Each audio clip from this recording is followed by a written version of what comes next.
Good दोस्तों, अजय पाठक जी लिखते हैं एलो ज्योति और एलो ज्योति प्लस में डिफरेंस क्या है, अंतर क्या है, दोनों को किस किस तरीके से यूज़ किया जाए, क्या इनमें डिफरेंस है, किस व्यक्ति को कौन सा देना चाहिए, किस व्यक्ति को कौन सा नहीं देना चाहिए, इन सभी विषयों के बारे में आज बात करेंगे। तो दोस्तों, बेसिक से अंतर की यदि बात करें बिल्कुल भी टाइम ना लगाते हुए, तो एक तो जलती है, जैसे कि एलो ज्योति यदि आप लेते हैं तो वो जलती है और एलो ज्योति प्लस जलती नहीं है। ठीक है। अगर प्राइस की बात करें तो एलो ज्योति 75 रुपये की है और एलो ज्योति प्लस का MRP 125 रुपये है। अगर ml की बात करें तो दोनों ही 20-20 ml की है। अब कुछ लोग ये भी बोलेंगे कि जब दोनों ही 20-20 ml की है, दोनों ही आंखों की रोशनी बढ़ाने का काम करती है, दोनों ही आंखों के लिए बनी है, तो हम क्यों ना 75 MRP वाली ही सेल करें। या फिर कुछ लोग कहते हैं कि 125 वाली ही क्यों ना करें, क्योंकि वो महंगी है तो कोई बेस्ट होगी। जबकि ऐसा नहीं है। जब आप पूरे वीडियो को सुनोगे तो आपको हर एक बातें क्लियर हो जाएगी, A to Z बातें आपको क्लियर हो जाएंगी। तो वीडियो को आपने कंप्लीट देखना है। अभी तक वीडियो पे लाइक नहीं किया है, चैनल पे आज तक सब्सक्राइब नहीं किया है, आज तक कभी भी कमेंट नहीं किया है, तो दोस्त कर दीजिए, इस पर कोई पैसा आपका नहीं लगने वाला। तो चलिए देरी ना करते हुए जल्दी से वीडियो को शुरू करते हैं। मैं आपका दोस्त और आयुर्वेदा कंसल्टेंट तेजपाल। तो दोस्तों, पहला पॉइंट लेते हैं 5 से 10 साल के बच्चों के लिए। यदि आप 5 से 10 साल के बच्चों को दे रहे हैं तो आपको हमेशा एलो ज्योति प्लस ही देना चाहिए, क्योंकि जैसे मैंने स्टार्टिंग के अंदर बताया कि एलो ज्योति थोड़ा सा जलती है तो वो बच्चे सहन नहीं कर पाएंगे, उनकी आंखें जो होती हैं वो उतनी स्ट्रॉन्ग नहीं होती। दिक्कत कोई भी नहीं है, लेकिन आंखों में वो सहन नहीं कर पाएंगे, इसलिए बड़ा व्यक्ति सहन शक्ति ज़्यादा होती है, सहन कर सकता है। आप 5 से 10 साल के बच्चों को तो एलो ज्योति प्लस ही दें, उससे ऊपर आप एलो ज्योति दें। तो यहाँ तक तो ये क्लियर हो गया होगा।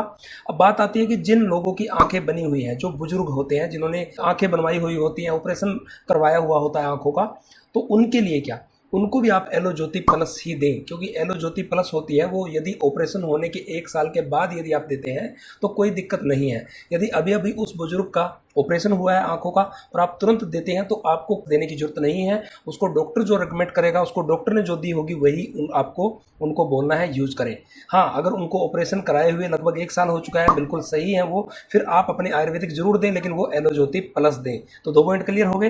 तीसरा पॉइंट है दोस्तों, फील्ड का काम जिनका है, धुंधलापन जिनको होता है, पानी जिनको आता है, आंखों में जैसे कि मवाद आता है, कम दिखाई देना शुरू हो चुका है, ऐसी जितनी भी लोगों की प्रॉब्लम है, या दिन भर कंप्यूटर का काम है, या दिन भर फ़ोन का ज़्यादा काम है, तो ऐसे व्यक्तियों को आपने एज का ध्यान रखें, आंखें जिनकी बनी हुई है उनका ध्यान रखें। बाकी लोगों को आपने जिनकी भी ये प्रॉब्लम है, जैसे फील्ड का, धुंधलापन, पानी आना, मवाद आना, आंखों से कम दिखना, या कुछ भी जो मैंने बताया, उन सबको आपने एलो ज्योति देनी है, जो कि जलती है, जो कि आंखों से पानी निकालने का, जाला उतारने का, आंखों में धुंधलापन, इनको सबको दूर करती है। ठीक है। तो अब बात कर लेते हैं कि लोगों को जब हम टेस्टिमोनियल देते हैं, लोगों को जब हम रिजल्ट दिखाने के लिए बोलते हैं, या किसी को टेस्टिमोनियल के लिए डाल के दिखाते हैं, तो उस टाइम पे हमें कौन सी ड्रॉप डालनी चाहिए। तो मैं आपको सलाह दूंगा कि यदि आप टेस्टिमोनियल के लिए किसी को भी डाल के दिखाते हैं, या कैंप लगाते हैं, कैनोपी लगाते हैं, तो उसमें आप ज़्यादा से ज़्यादा एलो ज्योति ही डाल के दिखाएं। क्योंकि एलो ज्योति का डालते ही तुरंत व्यक्ति को रिजल्ट मिलता है, तुरंत आंखें साफ होती हैं, क्लीन हो जाती हैं, धुंधलापन, आंखों का जाला या आंखों से पानी वो बिल्कुल क्लीन कर देती है और व्यक्ति को एकदम से रिजल्ट दिखाई देता है। तो आपने टेस्टिमोनियल के लिए किसको ज़्यादा यूज़ करना है, एलो ज्योति को। ओके। तो अब बात कर लेते हैं अगले पॉइंट पे, यदि इन्फेक्शन किसी को हो तो फिर कौन सी डालें। तो दोस्तों, पहली तो बात, यदि किसी व्यक्ति को इन्फेक्शन है तो वो अगर लिमिट में है, ठीक ठाक है, तो आप उसको एलो ज्योति प्लस ही दें। यदि इन्फेक्शन बहुत ज़्यादा बढ़ चुका है, या आपको लगता है कि यार ये सिचुएशन तो थोड़ा बेकाबू है, तो आप उसमें कोई भी रिस्क ना लें। आंखों का मामला है, उसको डायरेक्ट आंखों के डॉक्टर के पास ही रेकमेंड करें, उसको स्पेशलिस्ट के पास रेफर करें। ओके। तो उसमें आपने ज़्यादा रिस्क नहीं लेना है। ठीक है।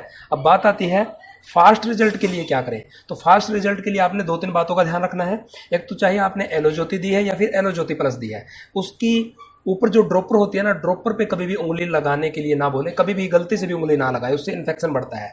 दूसरा, जो भी व्यक्ति कोई भी ड्रॉप डालता है तो वो पहले आंखों पे ठंडे पानी के छींटे जरूर मारे, और ठंडे पानी के छींटे तो लगभग दिन में 3 से 4 बार वैसे भी मारने हैं। और जब भी आप आंखों में डालते हैं तो उसको 3 बार डलवाएं, सुबह, दोपहर और शाम को, और दोनों बार आंखों पे पानी के ठंडे छींटे मार के ही उसको डलवाएं।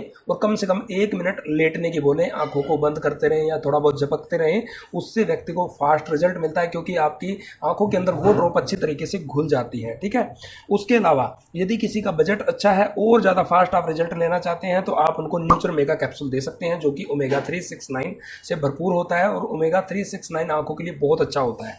कोई व्यक्ति अगर नॉन वेजिटेरियन है, यानी कि मांस मीट खा सकता है, तो उसको आप फिश ऑयल भी दे सकते हैं, लेकिन फिश ऑयल की एक कंडीशन है, आप उसको सर्दियों में ही दें, गर्मियों में ना दें, क्योंकि वो बहुत ज़्यादा गर्म होता है। ठीक है।